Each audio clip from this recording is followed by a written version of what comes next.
Now, for parents of autistic kids, every minute of every day can be a battle. And today is World Autism Day, a day aimed at raising awareness for a condition that we really still are struggling to understand.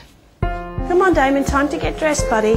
12 months old, the twins weren't even babbling the way you would see a 6-month-old babble. They weren't interested in looking at you or communicating with you. It's just blank.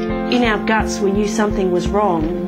We just didn't know what it was. Sam and Matt Kayla have 3 boys. Brennan 5 and 4-year-old twins Caden and Adam, both with autism. They don't really understand turn-taking and they don't hear the other kids. So they push in on the slides and they just climb past, and basically it's like the other children aren't there. Okay boys, let's go, come on. For the Kaylas, a simple trip to the park can become a nightmare. This lady took her son by the hand and she said, "We're not going to stay here and play. Those boys are not very nice. Their mummy is not teaching them how to be good boys." Okay, Addie, you're in the car next. Having that judgment and pressure makes it really hard to go places because I'm not a bad mother.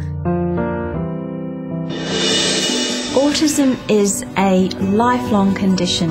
These kids do not socialise as we would expect. Their key difficulty is in understanding social interaction. 1 in every 160 Australian children is autistic, but those numbers are rising, and some say the figure is now almost twice that high. 4 times as many boys are diagnosed as girls. There is no cure. But for kids trapped inside autism, there can be a way out.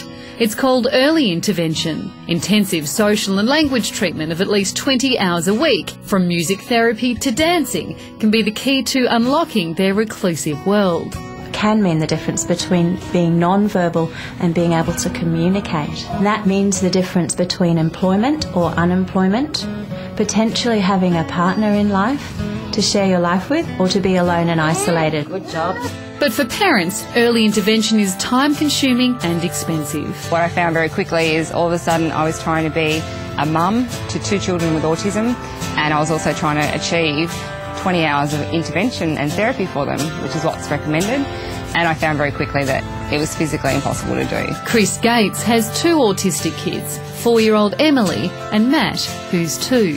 One of the options was to pay a therapist privately for 20 hours a week, but at the hourly rate it would have been over $150,000 per year per child. A school in Queensland is offering parents of autistic kids affordable, full-time early intervention childcare. The AEIOU Foundation provides up to 50 hours a week of care, often for less than $5,000 a year. It's the only school like it in Australia, prompting Chris and partner Ron to relocate from Tasmania just to enrol their kids. We know families that access their superannuation every year to pay for therapy. So for us, paying for relocation costs to get our kids here was, there just wasn't a second thought about it. It was something we did.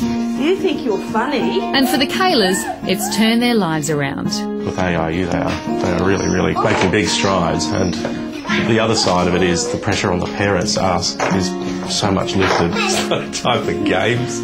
Although we don't go to parks anymore because we don't want those negative experiences, we probably could handle it a lot better now. They're incredibly intelligent kids, but they need to be in the right environment and they need to be taught a different way.